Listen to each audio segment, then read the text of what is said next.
कायद-ए-आज़म मोहम्मद अली जिन्ना ने जद्दोजहद के आखिरी जो 8 साल थे उनको पता था कि बीमार है, लेकिन उन्होंने किसी को बताया नहीं क्योंकि वो आजादी चाहते थे। हमारे जो ऊपर कुछ लोग चंद बैठे हुए हैं उन्होंने हमें जकड़ के रखा हुआ है। हम आजाद हैं और आजादी आप कैसे मनाते आ रहे हैं, अब कैसे मनाते हैं? पाकिस्तान जो बना था वो पाकिस्तान, पाक लोगों के रहने की जगह। बचपन में आजादी कैसे मनाते थे?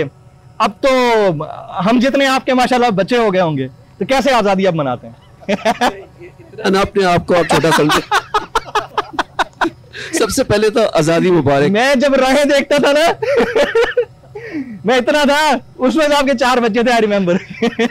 देखिए जो ड्रामों में जो टीवी ड्रामों में बच्चे होते हैं हाँ। वो आहट, आपने जो ड्रामे की बात की, हाँ। तो उस वक्त मेरे अपने कोई बच्चे नहीं थे, लेकिन उसमें 4 बेटियां थी मेरी, और मैं चाहता था कि वो चारों बेटियां, मतलब मैं जो सानिया सईद मेरे साथ जो स्टार थी उसके अंदर, स्टोरी ये थी कि मैं चाह रहा था कि पाकिस्तान के लिए, पाकिस्तान क्रिकेट टीम में इमरान खान की तरह का एक क्रिकेटर पैदा हो। तो वो 4 बेटियां जो हैं वो जिनकी आप बात कर रहे हैं वो उस ड्रामे में वो गर्ल चाइल्ड के ऊपर वो प्ले था, उसका बड़ा वो आई रिमेम्बर।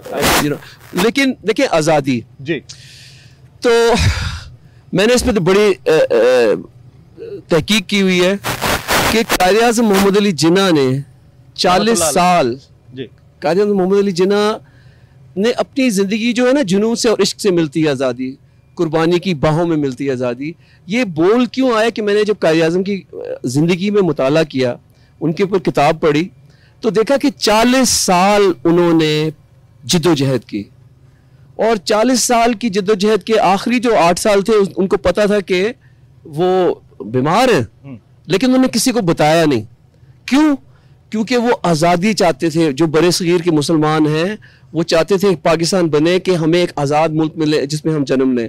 अल्लाह का शुक्र है कि हम लोगों ने जन्म तो लिया एक आज़ाद मुल्क में, लेकिन जो हकीकी आज़ादी है वो अभी हमने नहीं पाई। वो अभी तक हम उस तक नहीं पहुंचे। हम उस तक नहीं पहुंचे, और ये 75 साल जो हो गए हैं ना जमील, ये मेरे रियली सो।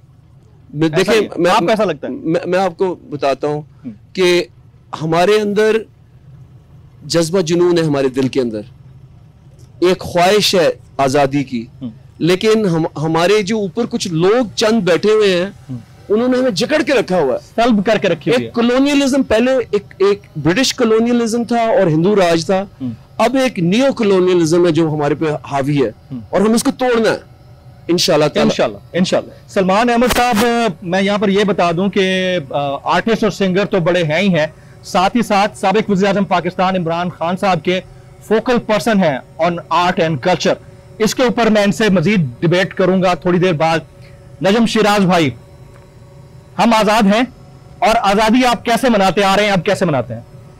आप बचपन में तो जैसे बच्चे मनाते हैं झंडा लाकर, और मुझे आज भी याद है कि वो थिएटर में जाते थे जब, तो फिल्म से पहले जब तराना चलता था तो मैं सीट के ऊपर खड़ा होता था अकेला थिएटर में, और सीट पर खड़ा होकर मैं कायद-ए-आज़म को सल्यूट करते थे। हम भी यही करते हैं। यस, क्योंकि मेरी वालिदा ने मुझे ये सिखाया था। मेरी वालिदा पहली जनरेशन है जो स्पेशल ट्रेन्स में आई थी राजस्थान से, जिसमें से बहुत कम लोग पहुंचते थे। तो ये वो मेरी नानी ने 5 बच्चों को ऐसे कंबल में छुपाया हुआ था, और मेरे जो मामू थे वो कुछ हाथ पे जो भी उनके था चाकू वाकू लेके वो दरवाजे पे खड़े हुए थे। तो इस तरह ये पहुंचे कि पता नहीं पहुंचेंगे नहीं पहुंचेंगे, और फिर बाकायदा सजदे किए लाहौर स्टेशन पर आकर कि पाकिस्तान आ गया। तो वो आज भी कनाडा में है, और जो उनकी हालत होती है जब टेलीविजन के ऊपर कोई उल्टी सीधी चीजें हो रही होती हैं, इमरान खान के लिए वो दुआएं करती हैं बहुत ज्यादा, क्योंकि नजरिया पाकिस्तान उनके अलावा कोई और बोल नहीं रहा है, तो जाहिर है वो दुआएं उन्हीं के लिए करेंगी। इन रियल तो वही इस वक्त बोल रहे हैं। ठीक है। तो फिर मेरी जिंदगी में जब मैंने वो जब कुरान मेरी जिंदगी में आया सर, तो मुझे हकीकी आजादी का पता चला कि एक्चुअली मेरा एक रोल है जो मुझे प्ले करना है। अभी तक तो मैं सिर्फ गा रहा था, पैसे कमा रहा था या अपने फेम के लिए कर रहा था, but now I have a role to play, क्योंकि सोसाइटी के लिए कुरान पहले आपको आजाद करता है अपने हैंगअप्स से, अपनी ईगो से, अपने लालच से, अपनी खुदगर्जी से।